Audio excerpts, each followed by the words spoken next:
Welcome to our online service today. No matter who you are, where you're joining us from, so glad to have you with us today. As we begin our time together, I'd love to invite you to get in touch with us. It'd be great to hear how you're going, how you're finding these services. And we'd also love to hear if you're interested in gathering with us for services on site here at church, because we'd love to have the opportunity to get together with you in person. The best way to get in touch is through our Connect card, and you can find that card and fill it in at penrithanglican.org/connect, or by following that same link in the description of this video. Now, in Colossians chapter 3, verse 16, the Apostle Paul encourages the church to let the message of Christ dwell among you richly as you teach and admonish one another with all wisdom.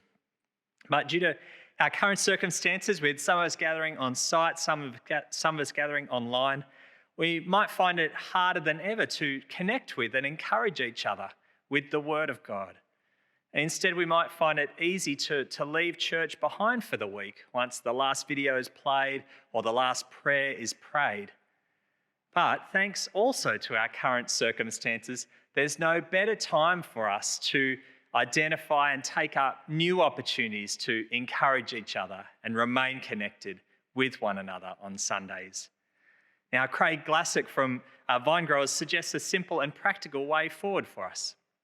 When the last prayer is prayed or the last video is played, start asking, who in my church family can I connect with and encourage straight after this service?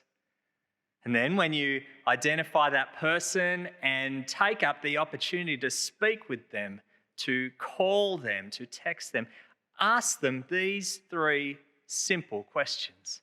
Firstly, how are you doing? Secondly, what was one thing from the sermon that challenged or encouraged you? And that's a great opportunity as well for you to share your answer to that question. And number three, what is one thing I could pray for you in the coming week?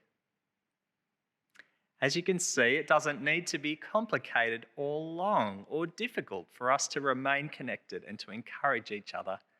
And it's probably better for our connection to be brief and sincere, especially if calling one another is a new habit for us.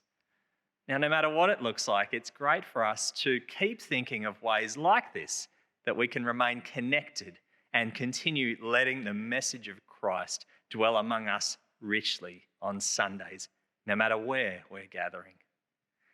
Now, in today's service, we're going to be hearing the message of Christ from Paul's letter to the Philippians. But before that, we're going to sing Jesus Paid It All, reflecting and rejoicing in what Christ has done for us.